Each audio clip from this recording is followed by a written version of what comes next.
Aero. Ya, Saudara Haris, bagaimana keadaan terkini di Kahirah pada waktu ini? Adakah dalam laporan-laporan media dan sebagainya dan tamat tempoh kata dua yang diberikan oleh pihak tentera Mesir kepada Presiden Morsi?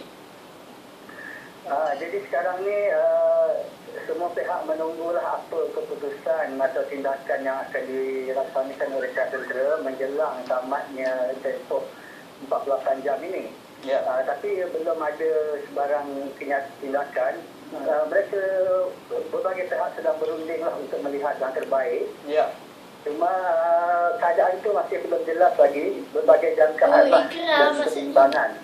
Kedua-dua belah pihak penyokong dan penentang presiden ini memang sekarang masing-masing menunjukkan kekuatan bilangan masing-masing. Ya. Dan berhimpun di seluruh Mesir lah. Ya. Mesir ada 27 negeri. Ya. Jadi semua tempat berhimpun menunjukkan sokongan masing-masing yang dikatakan tentera kata mereka ingin menuruti kehendak rakyat. Jadi kedua-dua belah kumpulan rakyat ini cuba menunjukkan di manakah kekuatan mereka. Okey, dalam tempoh 44 jam yang diberikan oleh tentera Mesir ini, adakah dari pemerhatian dan juga analisa Saudara Haris, pihak tentera sudah ada jalan keluar ataupun roadmap apa akan terjadi selepas ini? Bunyi-bunyi daripada tulisan-tulisan melalui pembacaan kepada Facebook, website dan sebagainya, seperti ada perancangan tersebut iaitu tentera akan mengambil alih pemerintahan dan akan dilantik seorang pemimpin sementara yang dikatakan tidak memihak. Ya, pastinya dari kalangan tentera. Tak pasti, Ya. tak pasti. Okay. Siapakah yang sekarang ini yang tidak memihak tersebut? Dan akan diadakan pilihan raya dan sebagainya. Jadi semua itu belum kelihatan pastilah.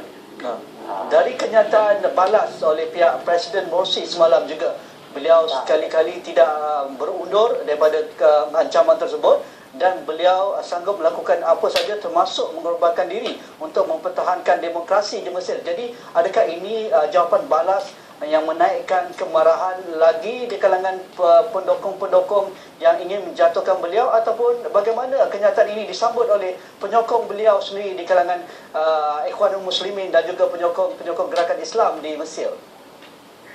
Jadi golongan Islami yang sekarang ini yang menguasai pemerintahan di Mesir yang diwakili kelompok besar mereka Ikhwan Muslimin dan Parti An-Nur Salafi, memang bertekadlah. Tempat kediaman kami di Nasr City ini dekat dengan Rabah Adawiyah, tempat mereka berhimpun. Dan memang mereka bertekad untuk mempertahankan, istilah di sini adalah mempertahankan syariah. Ia ini dapat memiliki kuasa melalui sistem perundangan dan pilihan raya. Mereka akan mempertahankan, dan jika ingin perubahan dilakukan juga harus melalui peti uji dan perundangan negara.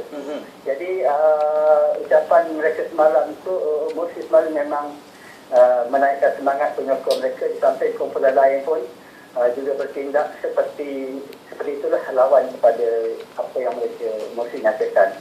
Memang keadaan di sini agak tegang, dan kita warga Malaysia pun memang dinasihatkan untuk kekal di rumah takut kita terdedah kepada sebarang masalah berbangkit yang kemarahan ini. Dari sudut itu, adakah pergerakan orang awam agak sukar dan untuk mendapatkan bekalan makanan dan sebagainya, terutama di kalangan pelajar kita di sekitar Mesir?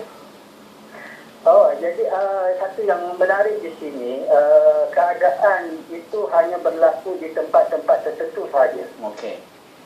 Maksudnya kalau di Rabah Adawiyah, di Medan Tahrir, di Istana Presiden, dan beberapa tempat perhimpunan awam, kedua-dua belah pihak. Adapun di luar daripada kawasan itu, keadaan berjalan seperti biasa. Pengangkutan awam mengelak daripada mendekati kawasan tersebut, tetapi keadaan makanan pun semuanya seperti biasa. Kenaikan barang pun tidak ketara. Minyak pun yang sehari, 2-3 hari sebelum ini tiada, dah pulih kembali.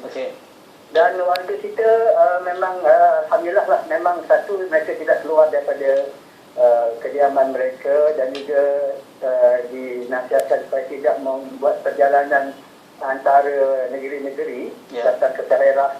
Sebab pelajar Malaysia berhimpun ada di 5 negeri di Mesir ini, di Alexandria, Tonton, Mansurah, Zaказik dan Tahrirah.